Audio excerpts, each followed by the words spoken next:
Tengan muy buenos días, amados hermanos, Dios les bendiga.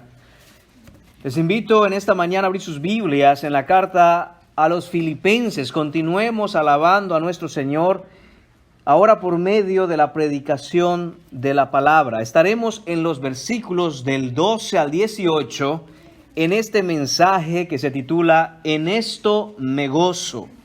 Dice así la palabra del Señor.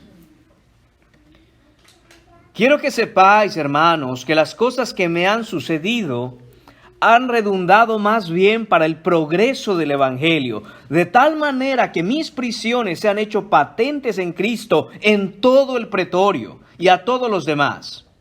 Y la mayoría de los hermanos, cobrando ánimo en el Señor con mis prisiones, se atreven mucho más a hablar la palabra sin temor. Algunos a la verdad predican a Cristo por envidia y contienda, pero otros de buena voluntad. Los unos anuncian a Cristo por contención, no sinceramente, pensando añadir aflicción a mis prisiones, pero los otros por amor, sabiendo que estoy puesto para la defensa del Evangelio. ¿Qué pues? Que no obstante, de todas maneras, o por pretexto o por verdad, Cristo es anunciado. Y en esto me gozo y me gozaré aún. Oremos, amados hermanos. Señor, te damos las gracias por el privilegio que tenemos, Señor, de venir a escuchar, Señor mío, tu voz, a cantarte, a alabarte, Señor, a glorificar a tu Hijo, a que seamos transformados por el glorioso evangelio que nos has dado en él. Señor, te pedimos eso en esta mañana. Te pedimos, Señor, que nos concedas el gozo de la gloria de tu Hijo. Gozo, Señor, en el avance del glorioso evangelio de tu Hijo. Señor mío, que tu Hijo sea glorificado sobre todas las cosas, Señor. Que su nombre sea elevado a lo más alto, Señor, en todo lugar, comenzando con nuestro propio corazón. Señor mío, que nos gocemos en saber que nadie puede detener el evangelio, que nadie puede detener el mensaje de salvación, que nos gocemos en saber que tu plan, Señor, se lleva a cabo a pesar de cualquier circunstancia, situación, Señor, en este mundo. Tú has hablado, Señor, y tú has dado, Señor mío, a tu Hijo Jesús, quien cumplió todo lo que vino a hacer, muriendo en esa cruz y resucitando al tercer día. Ayúdanos, Señor, a fijar nuestros ojos en Él y solo en Él para su gloria. Te lo pedimos en el nombre de Jesús. Amén. Pueden tomar asiento, amados hermanos.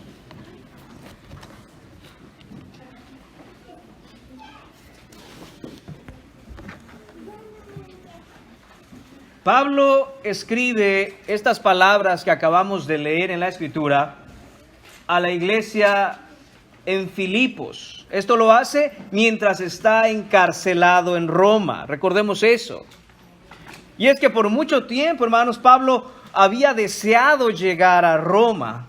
Había deseado estar en Roma y predicar el evangelio ahí. Si vemos Romanos capítulo 1, versículos 9 a 15, leemos cómo Pablo comunica este deseo a la iglesia en Roma. Dice así Romanos 1, 9 a 15, porque testigo me es Dios a quien sirvo en mi espíritu en el evangelio de su Hijo, de que sin cesar hago memoria de vosotros siempre en mis oraciones, rogando que de alguna manera tenga al fin, por voluntad de Dios, un próspero viaje para ir a vosotros. Esto se lo está escribiendo a los cristianos en Roma.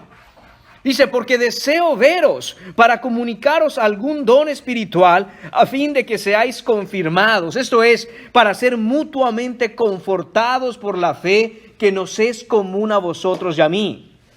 Pero no quiero, hermanos, que ignoréis que muchas veces me he propuesto ir a vosotros. Ahí está de nuevo Pablo comunicando a los hermanos en Roma. He deseado ir a verles, pero hasta ahora he sido estorbado, para tener también entre vosotros algún fruto como entre los demás gentiles. A griegos y a no griegos, a sabios y a no sabios soy deudor. Así que en cuanto a mí, pronto estoy a anunciaros el evangelio también a vosotros que estáis en Roma. Aquí vemos, hermanos míos, el corazón de Pablo, el deseo de llegar a Roma y predicarles el evangelio, enseñarles a los hermanos que están ahí, continuar edificando la iglesia que está en Roma. Él sabe que alcanzar Roma con el evangelio tendrá un impacto tremendo en todo el imperio romano. Estratégicamente hablando, la mira de Pablo está puesta en Roma. Roma es la capital del imperio. No solo es la capital del imperio, pero es el corazón de todo el mundo conocido en esa época. Evangelizar Roma es darle un duro golpe a los poderes seculares de este mundo. Ganar Roma para Cristo es controlar la cabeza que mueve todo el cuerpo. Pablo deseaba llegar a la gran ciudad y predicar abiertamente, valientemente a los más de 1 millón de personas ahí, proclamando el evangelio de Cristo, que es poder de Dios para salvación al judío primeramente y también al griego. Esa es la intención de Pablo, es el deseo que Pablo tiene. Y a su tiempo, Dios llevó a Pablo hasta Roma para proclamar a Cristo. Pero Pablo no llegaría ahí en la manera que él pensaba. No fue recibido como misionero, sino que fue detenido como prisionero. No iba a estar de pie en la plaza pública, sino de pie en un juicio frente al César. Pablo fue encerrado por 2 años, el año 60 y el año 61, y sus deseos de predicar sus más poderosos sermones en la ciudad más importante del imperio parecían desvanecerse. Sin embargo, el plan de Dios se estaba cumpliendo al pie de la letra y el evangelio habría de alcanzar las más altas élites del imperio dentro del mismísimo palacio del César. Porque aunque el mensajero estaba encarcelado, el mensaje nadie puede detenerlo. En esta sección de la carta, hermanos, Pablo hace una transición después de su oración en los versículos anteriores y ahora comienza a relatar su situación y su condición a los hermanos en Filipos. Pablo quiere que los filipenses sepan que aunque su situación es dura, la condición de su corazón continúa triunfante en el Señor. El panorama humano era terrible, pero la perspectiva divina es siempre formidable.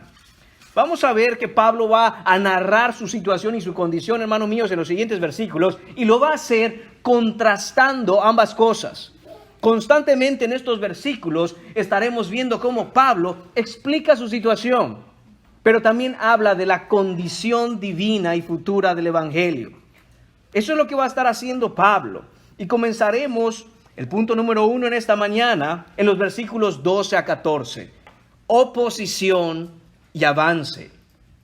Oposición y avance. Esto se refiere a la oposición y el avance del evangelio. Por un lado, habían cosas que se oponían al evangelio, pero por otro lado, el evangelio continuaba avanzando. El evangelio avanza, hermanos míos, a pesar de todo obstáculo y a pesar de toda oposición. Dice el versículo 12, quiero que sepáis, hermanos.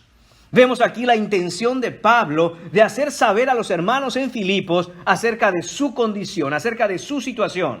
Los filipenses habían enviado a Epafrodito, recuerde esto, habiéndose enterado de que Pablo ha sido encarcelado. Los hermanos quieren saber cómo está Pablo, cómo se encuentra el apóstol. Están preocupados, han pasado ya aproximadamente 4 años sin verlo. Ellos se preguntan, ¿cómo está Pablo? Ni siquiera tienen la certeza de que Pablo esté vivo. Querían saber qué está sucediendo con él. Y dice Pablo, quiero que sepáis, hermanos, que las cosas que me han ocurrido, se refiere a todo lo que los filipenses querían saber en esos 4 años en donde no han sabido nada de Pablo, en donde no lo han visto personalmente. Se refiere a sus arrestos, a sus juicios ante Félix, ante Festo, ante Agripa, su naufragio, su llegada a Roma, su encarcelamiento. Todo lo que le había pasado, dice Pablo, quiero que sepan esto. Quiero que tengan clara cuál es la situación que estoy viviendo.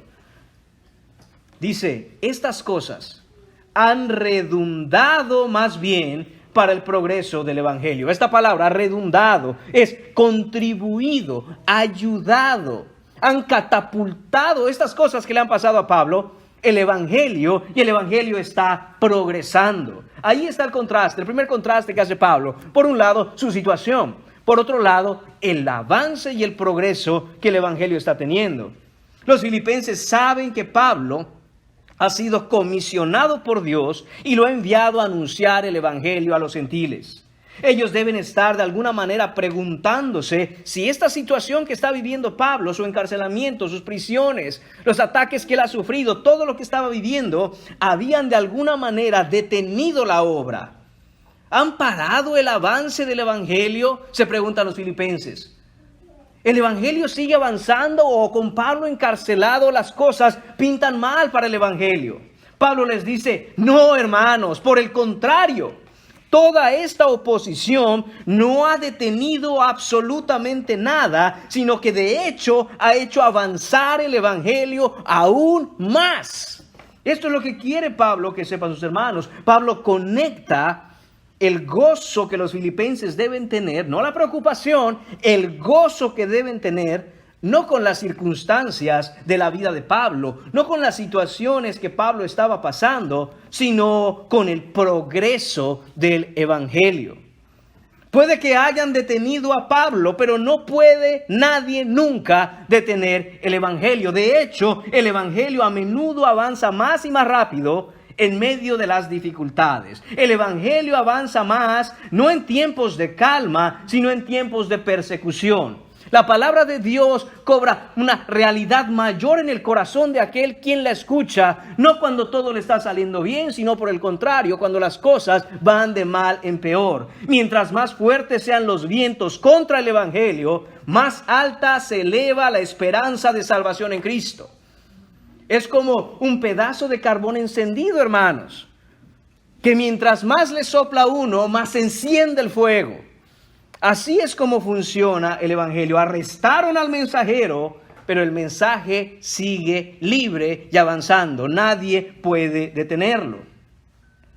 Toda oposición, en este caso, hermanos míos, en esta escena, ha servido y ayudado para que el Evangelio continúe avanzando. ¿Cómo ha avanzado el Evangelio? De dos maneras. Por un lado, fuera de la iglesia, y por otro lado, dentro de la misma iglesia, dentro de los mismos hermanos.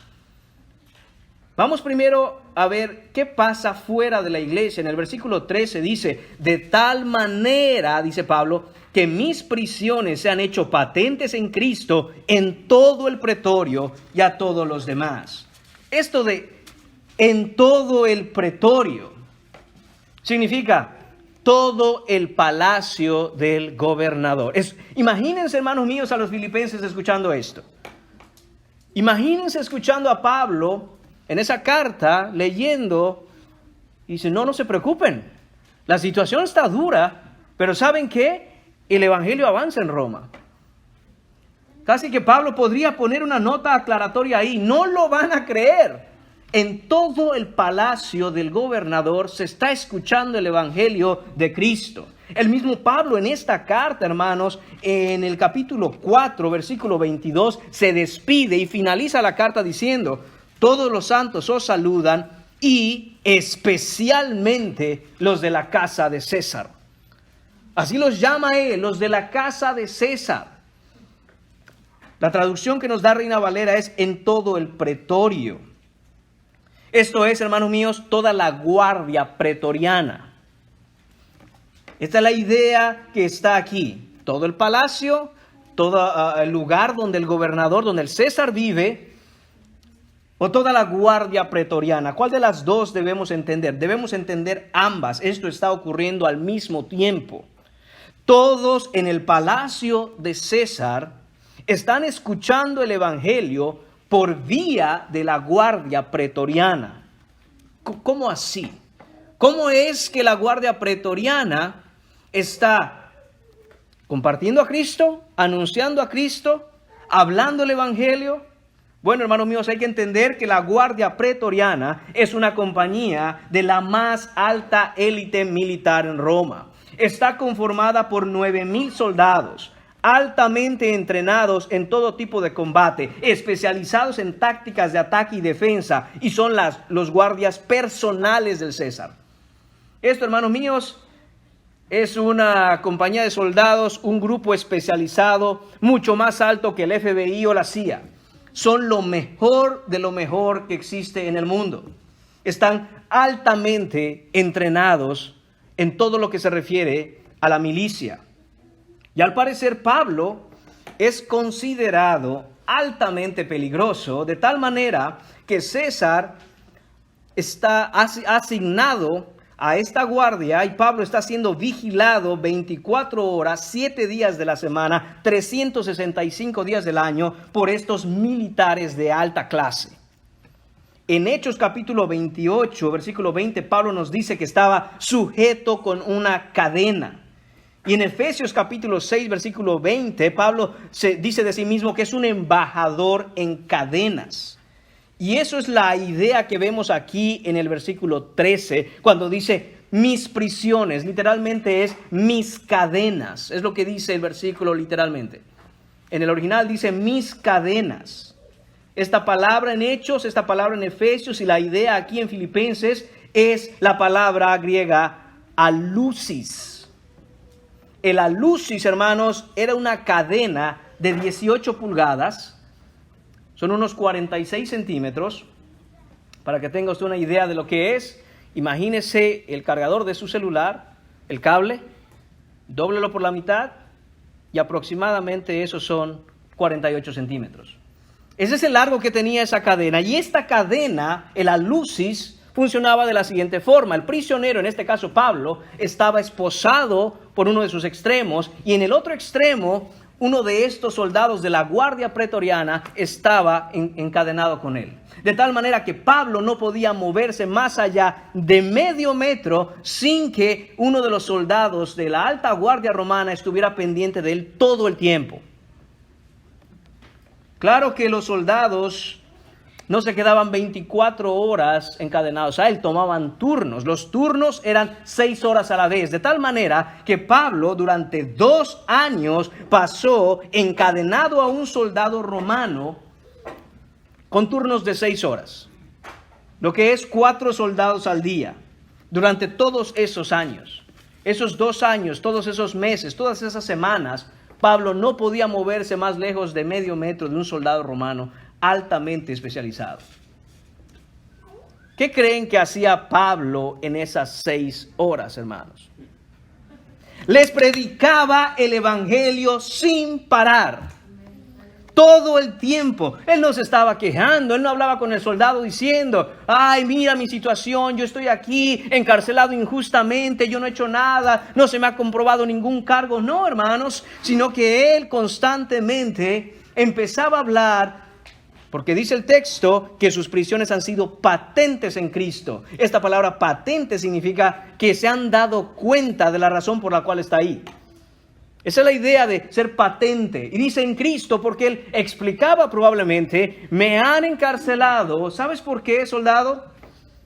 Porque sirvo a un rey que Roma crucificó y al tercer día se levantó de entre los muertos. Y a él predico porque fuera de él no hay salvación. Durante 6 horas, hermanos míos, Pablo tenía un soldado al cual predicarle. ¿No es esto hermoso? Roma cree que tiene prisionero a Pablo. Pablo sabe que es prisionero de Cristo. Y lo que Roma no sabe es que Cristo los tiene prisioneros a ellos. No se pueden ir a ningún lado. Van a escuchar todo lo que Pablo les va a decir porque no tienen el derecho para desencadenarse e irse. Están ahí y todo lo que Pablo hacía, todo lo que Pablo decía, las visitas que recibía, porque recordemos que él estaba bajo arresto domiciliario, todas las pláticas, todas las cartas, que muchas de ellas Pablo acostumbraba a dictar, todo lo escuchaba el soldado que estaba ahí encadenado con él. Absolutamente todo. Tanto escucharon el evangelio, hermanos, que poco a poco en esos 2 años, los soldados pretorianos, los guardias militares y sabe Dios quiénes tantos más fueron salvos. De tal manera que la guardia pretoriana que vivía en el palacio compartía dentro del palacio de César el evangelio con otros. Ellos habían venido a la salvación, habían sido verdaderamente salvos, y entonces dentro del palacio de César se escuchaba el evangelio. Pablo tenía un deseo tremendo de estar en Roma y predicar en las calles abiertamente, en la plaza pública a todos. El Señor cumplió el deseo de Pablo de una manera más allá de lo que él mismo pudo haber imaginado. Dentro del palacio de César, el evangelio avanzaba. Tanto así, hermanos, que como hemos visto aquí en Filipenses 4:22, imagínense esa escena. Pablo escribiendo la carta a los filipenses y un soldado romano amarrado ahí, encadenado ahí, escuchando lo que Pablo está diciendo. Yo me imagino a este soldado tal vez con un poco de no sé si temor o timidez. Pablo, diles a los hermanos que también los saludamos, especialmente. Y lo pone Pablo ahí. Los hermanos les mandan saludos, especialmente los de la casa de César. Ellos habían entendido que eran hermanos de aquellos a quienes Pablo ministraba a través de las cartas, aquellos que les visitaban. Esto es lo que está ocurriendo aquí, hermanos. Y Pablo quiere que los hermanos en Filipos dejen de preocuparse y se gocen con él, porque él sabe que sus prisiones son parte del plan soberano de Dios para avanzar el evangelio. Y hago un énfasis aquí, hermanos, el plan de Dios para avanzar el evangelio, no para avanzar la agenda de Pablo, como si Pablo tuviera otra cosa en el corazón que no sea avanzar el evangelio. Dios, hermanos míos, tiene el control soberano de cada circunstancia y situación para hacer avanzar el evangelio en este mundo. No para hacer avanzar la agenda de nadie, sino para la gloria de su Hijo Jesucristo. De ahí la importancia, hermanos, que en nuestro corazón esté el deseo siempre de que el evangelio avance. Porque cuando esto está en el corazón del cristiano, cuando esto está en el corazón del creyente, los deseos de su corazón serán concedidos por Dios. Porque la voluntad del creyente se ajusta a la voluntad de Dios, que el evangelio avance. No es, hermanos, que Pablo estaba diciendo en ese momento, bueno, hay que ver el lado positivo de todas las cosas. Pablo no estaba diciendo eso. Pablo no estaba pensando, bueno, todo pasa por una razón. Pablo no estaba diciendo, si la vida te da limones, aprende a hacer limonada. No, hermanos, él entendía, conocía claramente, estaba claro en que en su conocimiento de Dios y su voluntad, el Señor planificó esto, concibió el plan y lo está llevando a cabo. Él se gozaba de estar en la voluntad del Señor, ahí encarcelado, ahí con esa cadena atada a un soldado pretoriano. Pablo se goza en esto. Aún siendo prisionero, él se goza en esto. ¿Qué debemos aprender de todo esto, hermanos? Primero, que no debemos dejar que nuestra situación, hermano mío, hermana mía, no dejes que tu situación, ese problema, esa dificultad, haga mella en la condición de tu corazón. Porque el problema no es la situación, el problema es la condición de nuestro corazón. Debemos aprender a recibir, hermanos, toda dificultad, toda aflicción en esta vida como oportunidades directamente planeadas por Dios para el avance del evangelio. No debemos minimizar la soberanía de Dios diciendo que Él permite estas cosas en nuestra vida. Hay que tener cuidado con esa palabra. Que Él permite, como si Él estuviera sentado y hubiera un agente externo que está llevando una agenda y un plan, y Dios sentado dice, bueno, lo voy a permitir. Hermanos, no es así. No es que Él permita pasivamente ciertas cosas adversas de nuestra vida y que luego Él se las arreglará para saber cómo usarlas de la mejor manera. No es eso lo que enseña la Biblia, hermanos. Lo que enseña la vida es que ante las dificultades, las aflicciones y los sufrimientos, debemos reconocer que el Dios soberano del universo está intencionalmente dándonos la oportunidad de conocerlo a Él, de proclamarlo a Él y de anunciar su evangelio. Esto es, hermanos míos, lo que debe ser nuestra respuesta ante las dificultades del mundo. No es que el Señor se le salieron las cosas de control. Él las planeó. Y el propósito es el avance del Evangelio. Cada que veamos, hermanos míos, una circunstancia difícil, una circunstancia dolorosa, una aflicción, entendamos esto de una vez por todas. Nos preguntamos, ¿cuál es el propósito? Vengo a decírtelo hoy por la Biblia. El propósito de Dios en todo eso es el avance del Evangelio. Si tú ante esas circunstancias no ves la oportunidad de cómo avanzar el Evangelio, cómo compartir la esperanza que hay en Cristo Jesús, estás dormido, hermano. Despierta. Es la oportunidad que Dios te está dando. Es esa situación que el Señor ha preparado para tú brillar la luz de Cristo en medio de esa oscuridad. Eres tú, porque tú eres el cristiano. Y eso es lo que está diciendo Pablo aquí. Yo me gozo estar aquí encarcelado, no por la situación, sino porque estoy cumpliendo con el propósito que Dios me asignó al estar encadenado a este soldado romano. Predicarles el Evangelio, de tal forma que yo, siendo fiel a la predicación del Evangelio, el Señor ha cumplido su plan y estamos metidos en el palacio del gobernador. Que de otra manera jamás pudiera haber llegado el Evangelio ahí. Segundo, hermanos, también debemos aprender a aprovechar el tiempo que tenemos con aquellos quienes están encadenados de algún modo a nosotros. Algunos están encadenados a un compañero de trabajo. Trabajas todo el día con él no se puede ir a ningún lado y tú tampoco. Aprovecha el tiempo, porque esa es la situación, ese es el lugar, ese es el momento y el modo en que Dios preparó todo para que tú le compartas el Evangelio. Algunos están encadenados al cuidado de sus hijos todo el día. Y tú no te puedes ir a ningún lado y los niños tampoco. Esa es la situación, las circunstancias que el Señor preparó para que tú les prediques el Evangelio, para que tú les modeles a Cristo, para que tú les enseñes la palabra. Algunos están encadenados quizá por enfermedad a la cama de un hospital y está ahí una enfermera o el médico. No reniegues de tu situación. El Señor prepara todo para tú estar ahí y hablar el Evangelio. Porque ¿quién le va a hablar el Evangelio a ese enfermero o a esa enfermera? El Señor ha decidido que seas tú y para eso te llevó al hospital enfermo. Es para eso que el Señor lo hizo. Algunos están encadenados a un familiar inconverso en casa y no se va a ningún lado y tú vives ahí. Entonces predícale el Evangelio, porque el Señor preparó todo para que sea por tu boca que ellos escuchen la salvación que hay solo en Cristo Jesús. Mira esas cadenas por lo que son realmente, amado hermano, amada hermana. La realidad es esta, que no tú eres el prisionero. No tú eres el prisionero. No reniegues de esas circunstancias diciendo, ¿por qué estoy aquí? ¿Por qué? ¿Por qué estas circunstancias? A mí me gustaría irme a otro lugar. No reniegues de tus circunstancias porque tú no eres el prisionero. Los prisioneros son ellos y Cristo quiere hacerlos libres usándote a ti.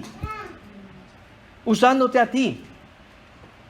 Libéralos por el Evangelio, testifica de Cristo, enseña la palabra, habla el Evangelio, dales palabra, llámalos al arrepentimiento. Para eso te puso ahí el Señor. Así como puso a Pablo encarcelado en ese lugar, para que el Evangelio avanzara. Pero el Evangelio, hermanos, no solo estaba avanzando fuera de la iglesia, no solo estaba alcanzando a los perdidos, en este caso directamente a los soldados pretorianos. El Evangelio también estaba cobrando fuerza y se fortalecía mucho dentro de la misma iglesia, es decir, dentro de los hermanos que estaban en Roma. Dice el versículo 14, y la mayoría de los hermanos, cobrando ánimo en el Señor con mis prisiones, se atreven mucho más a hablar la palabra sin temor. Dice la mayoría de los hermanos. Esto es, muchos, casi todos los cristianos que estaban en Roma, ahora tenían valor para predicar el Evangelio. Dice el texto, cobraron ánimo en el Señor. Esto es coraje, esto es valor. ¿Valor para qué? Para hablar la palabra sin tener miedo, sin temor.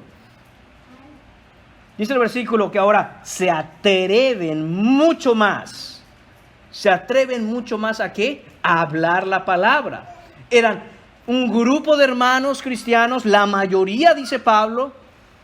Siempre va a haber uno o dos por allá que no encienden las pilas. Pero bueno, dice Pablo, la mayoría de ellos, casi todos ellos, se han lanzado a las calles y ahora son atrevidos, son audaces, son valientes. Ya no les tiemblan las piernas, se les quitó los cobardes y están predicando a Cristo por todos lados aquí en Roma. No solo dentro del palacio, no solo por vía de Pablo están siendo convertidos, sino que los hermanos se avivaron y salen a las calles. Esto, hermanos míos, es un avivamiento en la iglesia de Roma. Eso es lo que está ocurriendo. Los hermanos cristianos en Roma tenían al César respirándoles en la nuca. Ahí estaban en Roma, ahí estaba el palacio de César y estaban enfrentando persecución, tenían temor al ver a Pablo encarcelado, pero manteniéndose firme en la fe, evangelizando a sus propios guardias y estos estar viniendo a Cristo en fe. Ellos se llenan de valentía y se lanzan a las calles y empiezan a proclamar a Cristo. Ya no era solo Pablo que tenía un deseo de estar en la calle, no, él estaba encerrado. Pero Dios providencialmente con esto causa un coraje, un valor, un deseo de ir a la calle a hablar de Cristo. Y es lo que estaba ocurriendo en Roma. En un sentido, hermanos, las cadenas que encarcelaban a Pablo liberaron a otros de la prisión del miedo y el temor. Ahora eran libres, ya no tenían miedo, ya el miedo no los detenía y salían a la calle. Si los apresaban, pues que los apresen. Igual te toca en la misma cárcel que Pablo. Gloria a Dios. Ellos salían a hablar la palabra. Y hermanos, es que la valentía es contagiosa. Cuando uno se levanta a predicar el evangelio con pasión por el Señor, valiente en Dios, otros son alentados a hacer lo mismo. Y esa es tu función en casa. Esa es tu función en casa. Esa es tu función en la iglesia. Esa es tu función en donde sea que te pares alrededor de otros hermanos. Enciende una pasión y un fuego por el Señor y búscale de todo corazón. Enciéndete por él, apasionate por el evangelio, de tal manera que otros sean contagiados y cobren también valor para predicar la palabra. ¿A quiénes estás contagiando tú con el valor del evangelio? Piensa en eso. Por lo que tú vives, la manera en que tú buscas al Señor, por tu dedicación a la palabra, por el amor por el evangelio, ¿a quiénes estás contagiando tú? O por el contrario, tu desánimo, tu desidia, tu pereza, más bien está arrastrando a otros a tropezar. Y si tú eres de aquellos que se siente que puede estar, quizá en un momento, porque todos tenemos altibajos, busca a alguien, acércate a aquel que está en una verdadera pasión por Cristo y contágiate de esa pasión. No te retires, no te guardes, busca. ¿De quién te estás contagiando tú? Porque esas dos cosas tenemos que preguntarnos. ¿A quiénes estoy contagiando yo con pasión por Cristo? ¿O quién me está contagiando a mí de esa valentía para yo seguir a Cristo hasta el final? Busca a alguien, y si tú me dices, hermano, es que no hay nadie. Primeramente no lo creo, pero si en verdad no hay nadie, tienes a Cristo, mira a Cristo, busca a Cristo. No hay nadie más valiente que Cristo, y mira cómo subió esa cruz, y mira cómo fue valiente y resucitó al tercer día. Aférrate a Él y enciéndete por pasión por Cristo. Mientras más oposición haya contra el Evangelio con más fuerza se levanta. Esa es la realidad, hermanos. Por muy fuertes que sean los vientos, el águila del Evangelio planea más alto y más alto y más alto. No pueden derribar a Cristo. Punto número 2 en esta mañana. Envidia y sinceridad. Ahí va a haber otro contraste que Pablo va a hacer, hablando de la situación y hablando de su condición. Envidia y sinceridad. Esto es envidia y sinceridad en la proclamación del Evangelio. Versículos 15 a 17. Dicen los versículos: algunos a la verdad predican a Cristo por envidia y contienda, pero otros de buena voluntad. Los unos anuncian a Cristo por contención, no sinceramente, pensando añadir aflicción a mis prisiones, pero los otros por amor, sabiendo que estoy puesto para la defensa del Evangelio. ¿Notan esos dos contrastes? Unos, envidia, contienda, no sinceramente, pero hay otros, contraste, que lo hacen de buena voluntad y por amor a Cristo. La primera razón por la cual Pablo está gozoso en medio de su encarcelamiento es que, como ya dijimos, el evangelio avanza a pesar de la oposición. La segunda razón es que el evangelio avanza a pesar de los motivos equivocados. El evangelio continúa avanzando a pesar de los motivos equivocados. Hay dos grupos aquí de personas, como he dicho. Unos predicando el evangelio por envidia y contienda. Otra traducción dice por envidia y rivalidad. La idea aquí es por envidia y deseo de competir. Esa palabra contienda o rivalidad es deseo de competir con otros. Pero también hay otro grupo que predica de buena voluntad y por amor. El primer grupo por envidia y contienda. Hermanos, es difícil reconciliar estas dos ideas aquí. Por un lado, pensemos en esto, predican a Cristo. Eso es lo que están haciendo, dice Pablo, predican a Cristo. Por otro lado, lo hacen por envidia. La envidia aparece en la lista de Gálatas capítulo 5, en el versículo 21, como una de las obras de la carne, envidia. También aparece en Romanos capítulo 1, versículo 29, en la lista de las cosas que hacen quienes tienen una mente reprobada. Aparece en Primera de Timoteo, capítulo 6, versículo 4. Esto en referencia a los falsos maestros. En Tito, capítulo 3, versículo 3. Envidia forma parte de la lista de lo que éramos antes de ser justificados por su gracia. Éramos envidiosos, llenos de envidia. Y sin embargo, aquí en Filipenses aparece la palabra envidia o haciendo algo por envidia, refiriéndose a hermanos en Cristo. Por eso, hermanos, es difícil reconciliar estos dos contrastes. Dice el versículo 15, algunos, esos algunos son aquellos del versículo 14, hermanos que cobraron ánimo para salir a predicar. Los hermanos del versículo 14 están animados, anuncian el evangelio, pero dice Pablo, por envidia y contienda. Sabemos que no son falsos maestros. La razón es que primero, Pablo es enfático y directo diciendo que predican a Cristo.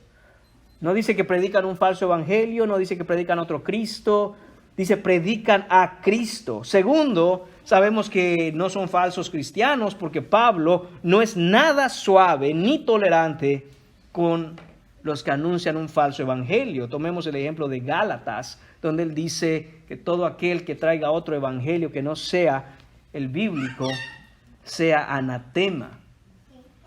Además, en esta misma carta, hermanos, palabras fuertes de Pablo en el capítulo 3, versículo 2, Pablo exhorta a los hermanos en Filipenses a que se cuiden mucho de los que enseñan un falso evangelio. Lo dice así, guardaos de los perros. Y nadie puede culpar a Pablo de falta de amor, hermanos. Es simplemente que llama las cosas como son. Guardaos de los perros. Y no hacen ningún tipo de referencia aquí a nada de eso. Les llama, son hermanos que cobraron ánimo y salieron a predicar. Lo están haciendo, sin embargo, algunos de ellos por envidia y contienda. ¿Cómo debemos entonces entender esto, hermanos? ¿Son estos que Pablo menciona, hermanos, verdaderamente cristianos? Porque pareciera no serlo hablando de la envidia. Sin embargo, todo en el texto indica que sí lo eran. Son hermanos en Cristo y están predicando el evangelio correcto. Tenían un problema, sin embargo, un pecado en sus motivaciones para predicar. Lo tenían, sí. Pero hermanos, predicaban a Cristo. Sí. El estudio del pasaje sugiere que estos hermanos tenían de alguna manera un espíritu de competencia contra Pablo. Probablemente por falta de madurez, probablemente, hermanos míos, porque aún como cristianos hay que luchar contra el pecado que mora aún en nuestros miembros. Estos hermanos luchaban con el pecado de la envidia y salían a predicar sintiendo una rivalidad y un deseo de ser mejores que Pablo, quizá mejores predicadores que Pablo, quizá más piadosos y más influyentes que Pablo. De alguna manera ellos veían que toda la atención estaba centrada en Pablo. Y decían, y nosotros también estamos predicando. Ven a Pablo estar en la cárcel y quizá ellos piensan, se acabó el tiempo de Pablo, ya fue. Ahora sangre fresca, nuevos predicadores, nosotros vamos a estar llevando el evangelio a todos lados. Y esto Pablo lo sabe porque algunos que lo visitan se lo han comunicado. Es la única manera en que él se ha enterado de esto. Dice, mira, están predicando así y están diciendo, Pablo, tú ya fuiste, se acabó tu tiempo, eres cosa del pasado, gracias por tu servicio al Señor. Una nueva generación de predicadores está saliendo. Y tú, Pablo, estás condenado al olvido. Ya hiciste lo que tenías que hacer. Esto es probablemente, hermanos, lo que estaba pasando aquí. Querían anunciar a Cristo, sí, pero querían el reconocimiento que Pablo tenía al predicar a Cristo. Esto es contención, rivalidad, competencia. Dice el texto, no sinceramente, es decir, en su corazón habían motivos equivocados. ¿Cuál es la aplicación de esto para nosotros hoy? ¿Qué es lo que debemos aprender? Hermanos, esto nos enseña que aún como cristianos podemos estar haciendo lo correcto por las razones equivocadas y debemos cuidarnos de eso. Podemos caer en el pecado de hacer lo que agrada a Dios con un corazón que no le agrada a Dios. Podemos escuchar lo que es agradable al Señor y decir, yo voy a hacer eso. Y hacerlo, pero en el corazón estar teniendo motivos que no son los correctos, no son los que verdaderamente agradan al Señor. La competencia entre hermanos cristianos no tiene ningún sentido y es vana. No debemos, hermanos míos, albergar en nuestro corazón un sentimiento de una competencia desagradable al Señor. No vamos a ser más salvos porque prediquemos más. No vamos a ser más salvos porque sepamos más versículos. No vamos a ser más salvos porque oremos más o más tiempo. No vamos a ser más salvos porque ganemos más almas para el Señor. No vamos a ser más salvos o más agradables a Él simplemente por competir a ver qué hermano es un mejor cristiano. Eso es envidia y debemos siempre cuidarnos para no caer en eso. No hay nada de malo, mis queridos hermanos, en ver a otro hermano y ser animado por lo que le está haciendo. Ese es el punto de Pablo que está explicando precisamente en los versículos anteriores. Ve a su hermano estar en pasión por el Señor y anímese también. Ahora, no lleve esto a ser algo pecaminoso y decir, yo necesito tener más pasión por Cristo que mi hermano para yo ser reconocido superior a él. Ese es el punto aquí, dice Pablo, no, eso no debe ser. Lo están haciendo así algunos. Todo debe hacerse por amor al Señor. Todo debe hacerse como el segundo grupo de hermanos que vemos aquí. El segundo grupo de hermanos, dice el versículo 17, otros por amor, dice, sabiendo que estoy puesto para la defensa del Evangelio. Es decir, que Pablo reconoce que hay hermanos que saben, que conocen, que entienden, que han discernido qué está sucediendo con Pablo. Que Pablo está puesto ahí por expreso deseo del Señor para avanzar el Evangelio. Y estos hermanos dicen, ayudemos a la causa de Cristo. Prediquemos a Cristo para que el Evangelio avance. Y de esa manera, no porque Pablo esté encerrado, no haya nadie afuera para ir a alcanzar a los perdidos. Dice Pablo, hay otros así también. Y ahí está el contraste, dice Pablo. Hay unos que están de esta manera, hay unos que están de la otra. Cada uno de ellos predica a Cristo, aunque lamentablemente algunos con malas intenciones. Y de nuevo, hermanos, hay que mirar nuestro corazón. Hay que mirar nuestro corazón y decir, ¿por qué estoy acá en la iglesia y no falto? ¿Por amor al Señor? ¿O para que todos vean que yo nunca falto a la iglesia? ¿Por qué es que estoy en la iglesia? ¿Por qué vengo el domingo? He entendido que vengo porque hay un deseo en mi corazón de alabar al Dios del universo que me salvó. O simplemente para que digan, no, es que me tienen que ver ahí y voy a llegar hasta más temprano. Yo siempre soy el primero. ¿Se dan cuenta qué piadoso soy? No, cuidado. Debemos estar en el Señor, debemos aprender nuestros versículos, debemos leer nuestra Biblia, debemos hacer todo aquello que le agrada al Señor para la edificación de nuestra alma, para que el Señor se agrade de nosotros, para su gloria y por amor a Él. Para eso es que debemos hacerlo.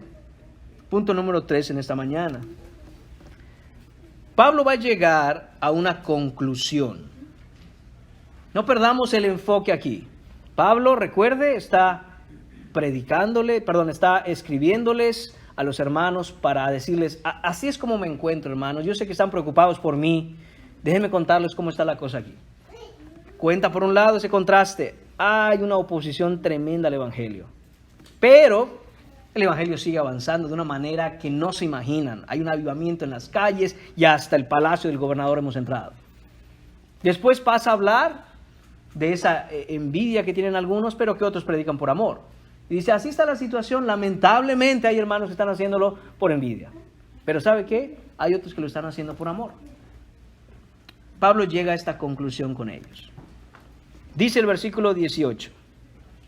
¿Qué pues? Que no obstante de todas maneras, o por pretexto, o por verdad, Cristo es anunciado, y en esto me gozo y me gozaré aún. Esta es hermosa la pregunta que hace Pablo, tremenda pregunta que hace el apóstol Pablo. Después de haberles contado a los filipenses por la carta su situación y su condición, y hay estas dos cosas adversas, pero avance del Evangelio. Cosas difíciles incluso dentro de la iglesia con los hermanos, pero el Evangelio está avanzando. ¿Qué pues? Dice Pablo. ¿Qué pues? ¿Y entonces qué? Dice Pablo. ¿En qué quedamos con todo esto? ¿Quieren saber si estoy bien o estoy mal en medio de todas estas circunstancias? ¿Qué concluimos acerca de lo que está pasando? ¿Qué les puedo decir? Dice Pablo. En otras palabras, ¿cuál creen ustedes, hermanos, que es mi enfoque? ¿Qué pues? Dice Pablo. Y dice él, que no obstante de todas maneras, esto es, a pesar de todo, a pesar de las cosas buenas, a pesar de las cosas malas, a pesar de las adversidades y los problemas, a pesar de la oposición, a pesar de todo, dice Pablo, Cristo es anunciado. Se está predicando a Cristo, se está anunciando a Cristo, la gente está escuchando el nombre de Cristo, Roma está siendo inundado con el Evangelio, Roma y las personas que están en Roma han escuchado el nombre de Cristo y saben que en Él hay salvación. Esto es lo que está ocurriendo, hermanos. ¿Qué pues creen que hay en mi corazón? Y dice Pablo, en esto me gozo y me gozaré aún. Una paráfrasis, hermanos, que encontré dice lo siguiente: nada de eso es importante en realidad, refiriéndose a sus circunstancias y sus situaciones. Nada de eso es importante en realidad. Lo único que importa, amados hermanos, es que Cristo está siendo dado a conocer por todas partes por la predicación del Evangelio. Ese es el enfoque de Pablo. Y si usted cree que estoy triste porque estoy encarcelado, me gozo. El Evangelio ha avanzado, incluso dentro del palacio de César. Hay algunos hermanitos que andan ahí y por envidia andan predicando. Qué triste. Pero ¿sabe qué? Me gozo, porque no están predicando otro Cristo, no están predicando otro Evangelio. Y han salido a las calles y la gente está escuchando el nombre de Cristo por todos lados. No voy a enfocarme, ni voy a pararle bola a aquello que dice, de todas maneras no importa. Lo que importa es que Cristo está siendo predicado, que Cristo está siendo anunciado a todos. Esa expresión, y en eso me gozo y me gozaré aún, esa misma paráfrasis dice, esta es la única razón de mi profunda felicidad y en eso seguiré enfocado, encontrando mi satisfacción en el avance del Evangelio. Hermanos, este es el corazón del cristiano. No está enfocado en a ver cómo me va en el trabajo, a ver cómo me va aquí, a ver si mi salud va bien. Todo eso, hermano, tiene su lugar. Todo eso debe ser atendido. Pero en última instancia, eso no es el porqué. Esa no es la razón de que un cristiano se sienta triste, o se sienta gozoso, o se sienta mal, o se sienta bien. Pablo dice, está avanzando el Evangelio. Esa es la pregunta de Pablo. ¿Qué pues? ¿Qué diremos de esto? ¿Qué concluimos? Y quiere que los filipenses se enfoquen en esto. ¿Está avanzando el Evangelio, hermanos? La respuesta es sí. Entonces me gozo. Entonces me gozo. Porque el Señor ha puesto todas las cosas, las ha organizado, las ha planeado de tal manera que el Evangelio siga avanzando. Y en eso me gozo y me gozaré aún. Es decir, aunque le digan a Pablo, pero Pablo, fíjate que sí, qué optimista eres. No, no es optimismo, no es simple optimismo. Claro que hay un optimismo ahí, pero no es un optimismo humano. Pablo entiende la perspectiva divina, se da cuenta de su realidad humana, es dura, pero entiende la perspectiva divina, la perspectiva futura. Muchos están viniendo a conocer a Cristo. Sin Cristo, hermanos míos, no hay ninguna razón para gozarse. Ninguna. Sin Cristo en tu vida, y voy a hacer eso muy enfático y muy directo, quiero hacerlo lo más personal posible. Mira tu vida. Yo no sé en qué tengas puesto tu corazón. Yo no sé cuál sea el motivo de tu felicidad. ¿Qué cosa pasaría en tu vida que dirías, ay, sí, qué felicidad fuera eso? Yo no sé qué es. Pero si tú has puesto la dependencia de la condición del gozo de tu corazón en una cosa temporal y humana, prepárate a ser decepcionado. Prepárate porque se va a caer en algún momento. Fuera de Cristo no hay ninguna razón para el gozo. Solo en Cristo hay gozo. Fuera de Él no existe eso. Eso es inentendible. Pero cuando todo tu corazón está puesto en la esperanza del avance del Evangelio, las cosas son diferentes. Porque Cristo no falla. Porque nadie conmueve a Cristo. Porque nadie puede hacer a Cristo tropezar. Él sigue avanzando con paso firme y cada que le miramos, si el corazón de nosotros está inundado por un amor por el avance del Evangelio, nos gozamos ver a Cristo avanzando en medio de toda adversidad. Nos gozamos ver a Cristo alcanzando a los perdidos y nos unimos a su obra en ese alcance. Todo en este mundo es inestable, todo en este mundo es vano, en cualquier momento puede venirse abajo. Pero el que nunca fracasará es el Evangelio, es el avance de Cristo en este mundo. Y cuando fijamos nuestro enfoque en Él y cuando nuestra vida es Él, hermanos míos, pase lo que pase, no pasa nada. Esa es mi propia paráfrasis del versículo 18. ¿Cómo estás, Pablo? Dice él. De todas maneras, por pretexto, por verdad, Cristo es anunciado. Pase lo que pase, no pasa nada, porque Cristo sigue avanzando. Y en Él estoy aferrado. Ya Él tengo abrazado. Ya Él es mi estandarte, Él es mi fortaleza, Él es mi roca fuerte. En Él estoy. No importa lo que pase entonces. Déjenme cerrar, hermanos míos, con esta historia que quiero leerles a manera de ilustración. Pensando en todo esto que hemos hablado, Pablo estando en una situación difícil, pero su condición, la condición de su corazón triunfante en el Señor, habiendo problemas aún entre hermanos, porque unos de manera envidiosa estaban predicando a Cristo, otros por amor, pero Pablo dice, enfóquense en Cristo, Él está avanzando, hay un avivamiento y las calles de Roma están saturadas del Evangelio. Se cuenta la historia de un pescador que salió en su barca una tarde. Se hizo a la mar y se adentró al océano. Pasadas un par de horas y ya alejado de la costa, se vino una terrible tormenta. Su barca se sacudía de arriba abajo, de un lado a otro, daba vueltas en un remolino, hasta que él cayó al agua aturdido y confundido. No podía ver muy bien, y habiendo perdido todo el sentido de orientación, no tenía la menor idea de qué hacer o hacia dónde moverse. Apenas podía distinguir a su alrededor y lo que podía ver no era otra cosa que el interminable océano por todos lados que parecía querer tragárselo vivo. Providencialmente a la distancia miraba él no muy lejos un montículo que sobresalía entre las olas. Haciendo un esfuerzo casi humano, el hombre logra acercarse al montículo, luchando contra el viento y las olas, aterrorizado por los rayos, los truenos y la oscuridad. Había encontrado una roca. Inmediatamente, y como pudo, se subió a ella y ahí se quedó, mientras la tormenta desataba toda su furia durante la noche más oscura. Cansado, hambriento, confundido y adolorido, su físico fue vencido y se desmayó.